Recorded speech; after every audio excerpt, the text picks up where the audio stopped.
Welcome back, everyone, to another deep dive. This time we're going to be tackling a topic that's, well, pretty heavy. We're going to be talking about the culture of terrorism. Oh yeah, this is a tough one.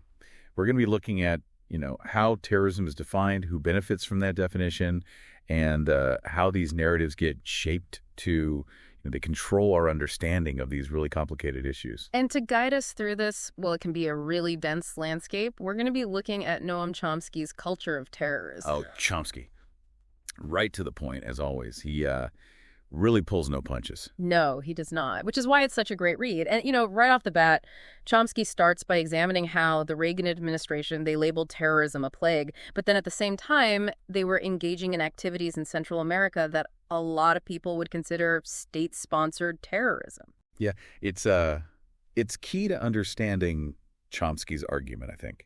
He really goes after how the Reagan administration used this rhetoric of terrorism, this return to barbarism. But then they were actively supporting regimes and groups in Central America that were, brutally violent, often against their own populations. And it's interesting because he even goes on to call out liberal journals at the time for, they were praising Reagan's policies, but at the same time, they were criticizing those who advocated for a more humanitarian approach as being exaggerated. Oh, fascinating. It's like, how can so you're saying that it really seems like the definition of terrorism is, well, it's pretty selective. Right. And often in favor of, well, whoever's in power at the time. Exactly. A powerful tool, that definition. And that leads us to another one of those, really interesting concepts that Chomsky brings up, like crushing good examples. What exactly does he mean by that? So basically, he's talking about powerful nations, especially during the Cold War. They felt threatened by any country that presented, like a successful alternative model. Yeah. Like the dominant capitalist model. Yeah. So if a country, even a small one, achieved any kind of economic or social progress outside of, the U.S. sphere of influence, it was seen as dangerous. Interesting. So it wasn't even just about the ideology. It was also about maintaining control, right? Oh, yeah, absolutely. Yeah. The big fear was, if one country breaks free, then others will follow. And that fear led to all sorts of things, interventions, coups, all kinds of covert operations, all aimed at undermining any potential challenge to U.S. hegemony. Right. And Chomsky uses some really concrete examples to illustrate this, right? He does. For example, there's Brezhnev. He was terrified of, what was it called?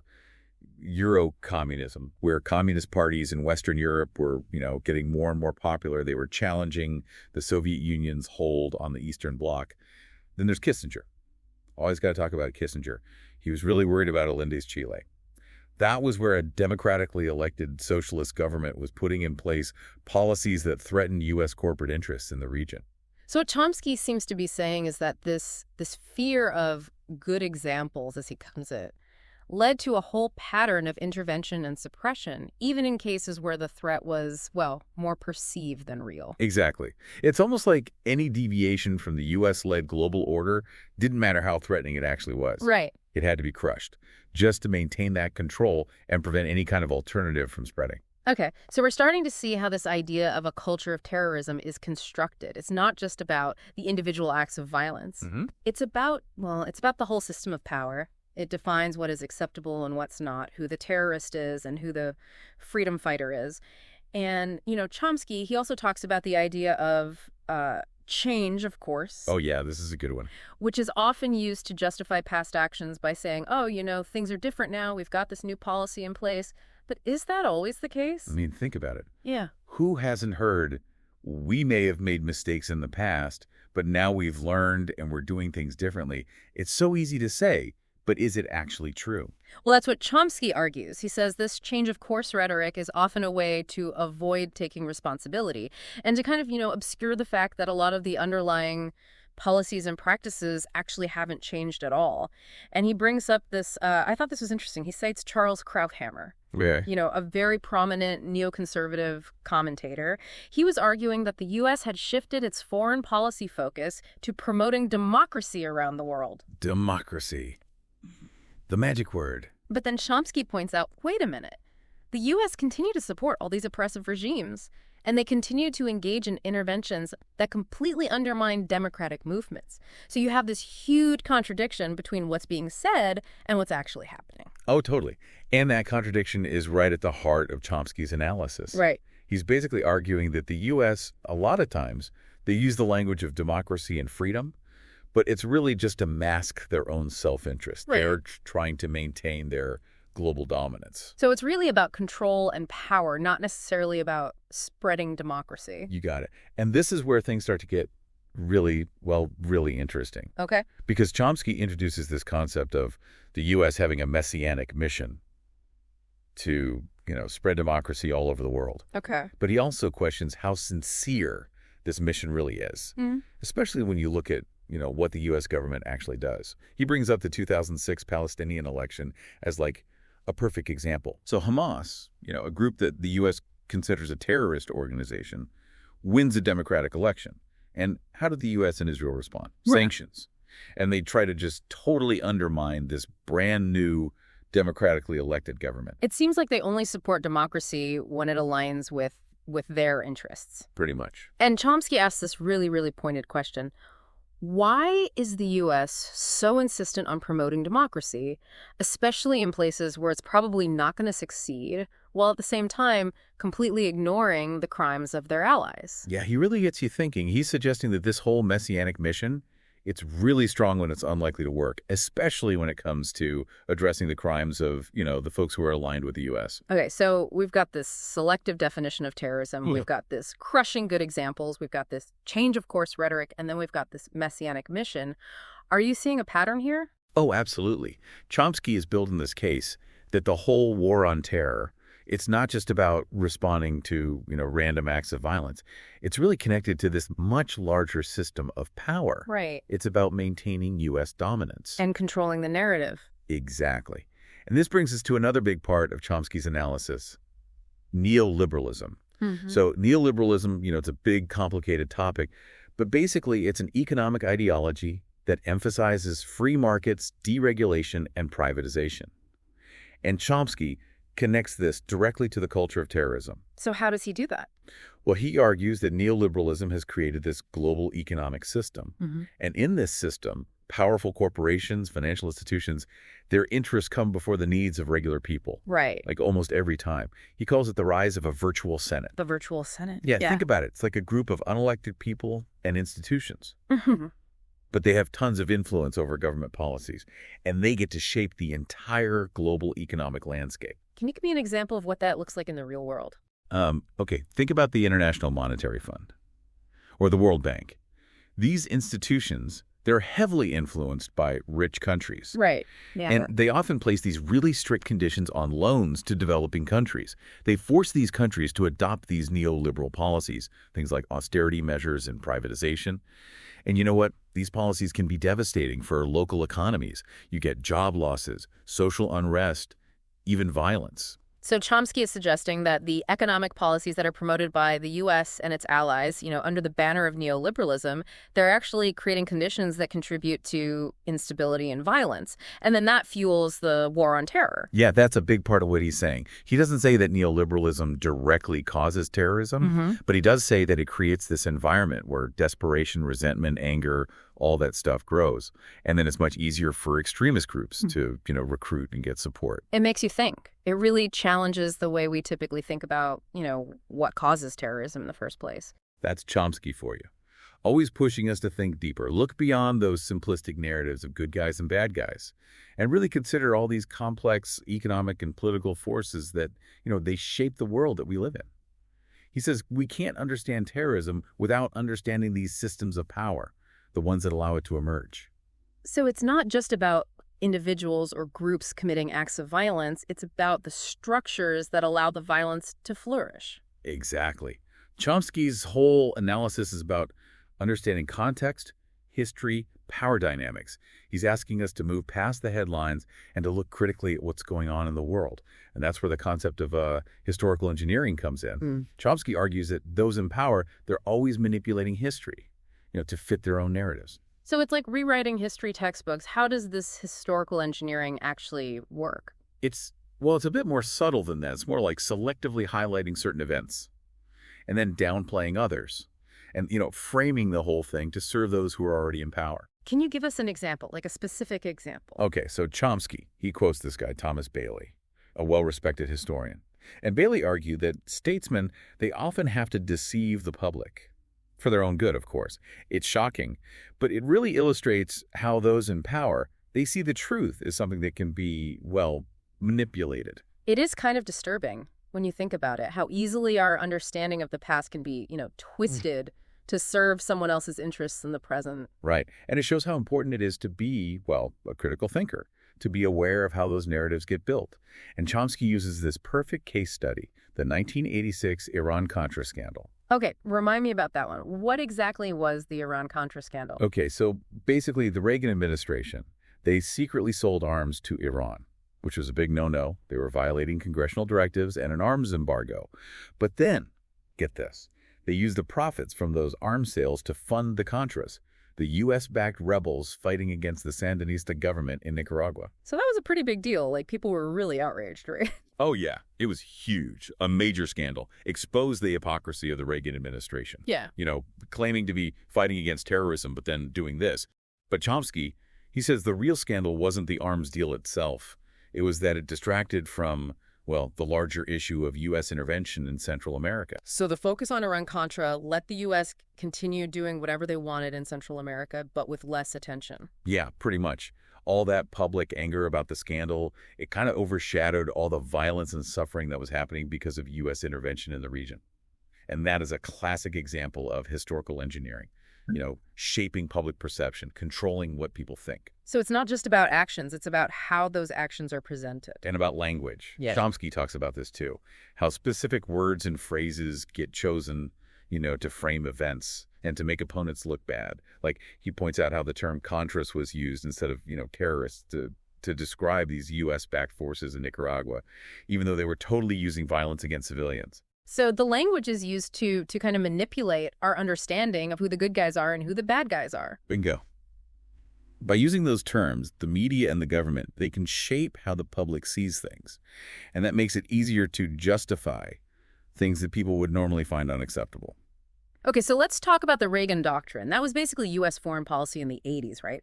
How does this fit into Chomsky's whole argument about the culture of terrorism? Right. So Chomsky, he describes the Reagan Doctrine as, well, a three-pronged approach.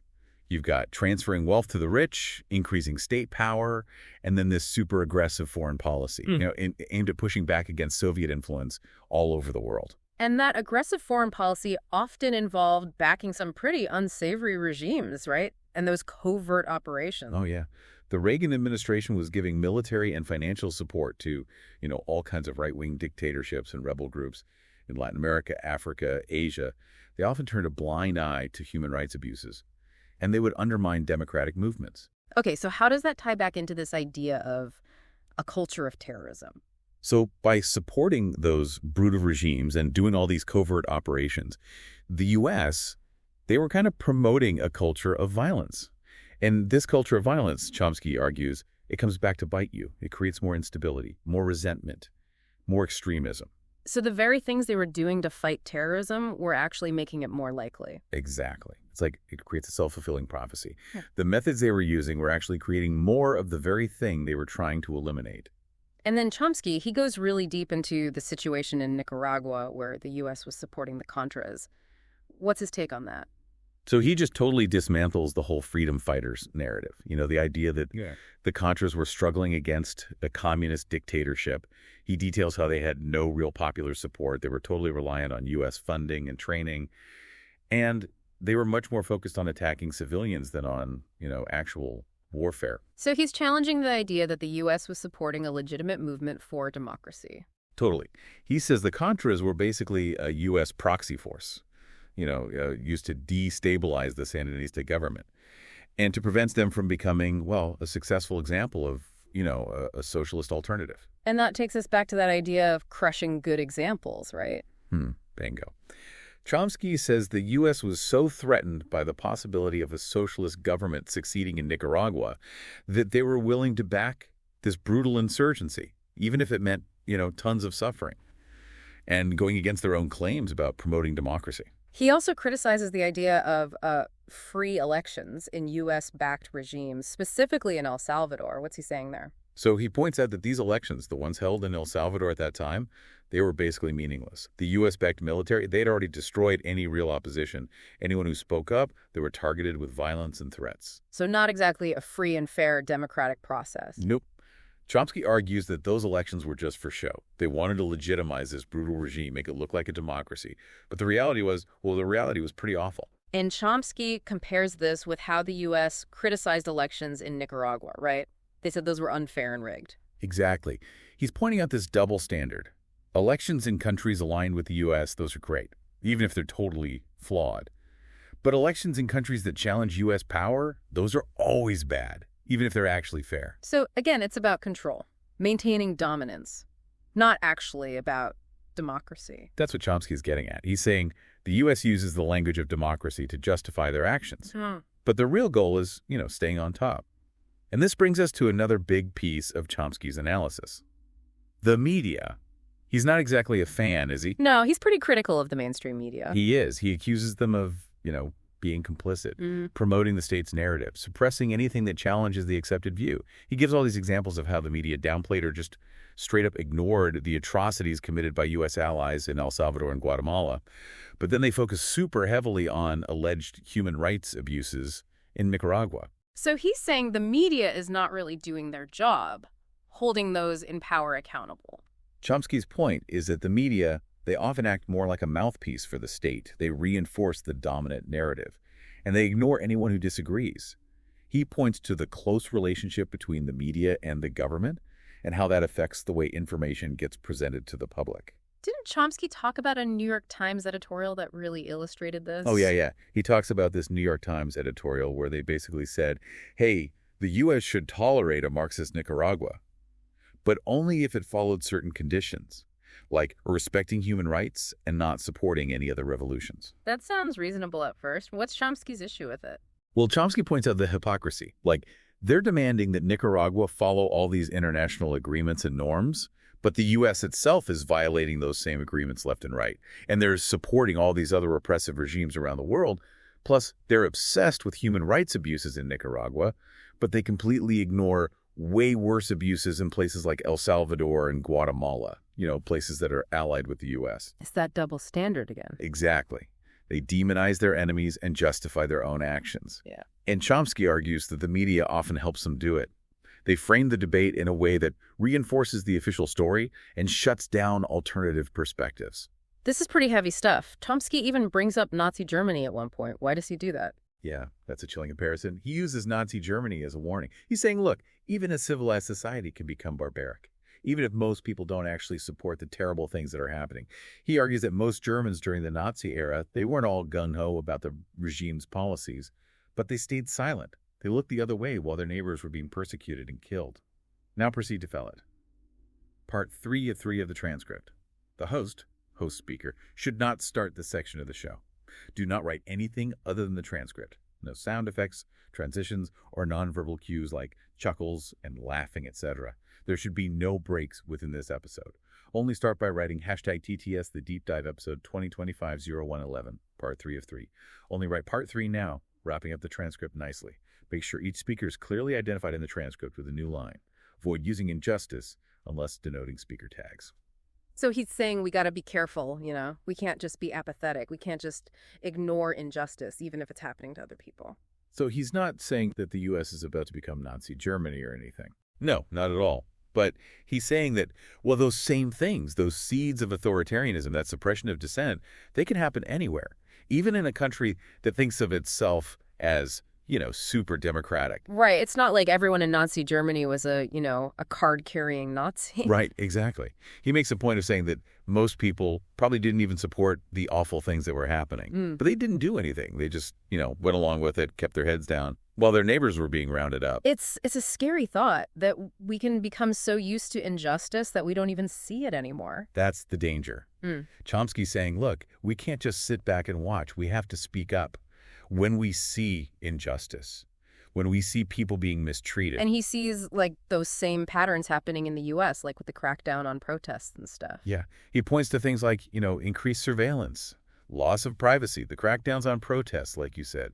All these things that suggest the U.S. might be, well, moving away from its democratic ideals. That's a pretty sobering thought. It makes you realize that democracy it's fragile. It is. And we have to protect it. And we take our freedoms for granted, I think, sometimes. Way too easily.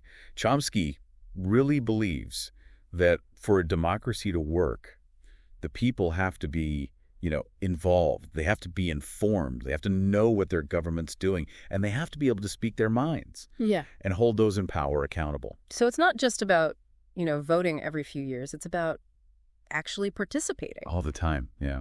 Chomsky's not into just sitting back and watching. Democracy is not a spectator sport, as they say. So we've talked a lot about, Chomsky's critiques of U.S. foreign policy and all that. But how does all this idea of a culture of terrorism, how does it relate to our own lives? What can we actually do to change things? Well, I think Chomsky would say, first, we have to, wake up. We have to learn about these issues, the history, and how propaganda works, how they manipulate us. So, like, read more, watch documentaries, talk to people who have different opinions. Exactly. We need to, open our minds, hear different perspectives, and be willing to question what we think we know. What else can we do? Action. That's huge for Chomsky. It's not enough to just know about the problems. We have to actually do something. And that can be all kinds of things. Supporting organizations, working for justice, going to protests, even just speaking up when you see something wrong. So even small things can make a difference. Oh, yeah, totally. Chomsky really believes that change comes from the bottom up. Regular people getting together, speaking out, demanding better. It's almost like he's calling for a revolution. Well, maybe not a revolution in the, storming the palace sense, but yeah, a revolution in how we think about power, about violence, about our responsibility to create a better world. It's a challenging idea, but it's also hopeful, It means that we can change things. If we're willing to work for it, yeah. And that starts with, like I said, being aware. Yeah. Challenging the things we hear.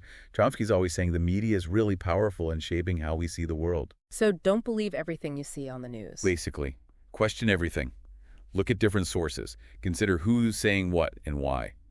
Chomsky's always pushing people to check out independent media, read different authors, have those tough conversations with people who disagree with you. So it's about, thinking for ourselves. Yeah. Learning to analyze information. See the propaganda. Make up our own minds. He really believes in education, That's how we build a better society. We have to empower ourselves with knowledge, learn to think critically, then we can challenge those systems that create injustice. Knowledge is power. Classic line. And it's true. The more we know, the better we can understand how to change things. Chomsky's work, it's a wake-up call. He wants us to be informed, engaged, and really committed to making a world that's more just and peaceful. Well, I think that about wraps it up for a deep dive into Noam Chomsky's Culture of Terrorism. It was pretty intense, but hopefully, it gave you some food for thought. Yeah, Chomsky's not always the easiest read, but he makes you think, and he makes you question things. Yeah, and that's important, right? Yeah, it reminds us that the fight for justice, it never really ends. We have to stay aware. We have to participate. We can't afford to just sit on the sidelines. We have to speak up, fight for what's right, work towards a better world. Absolutely. Thanks for joining us on this deep dive. Keep learning, keep questioning, and keep fighting the good fight.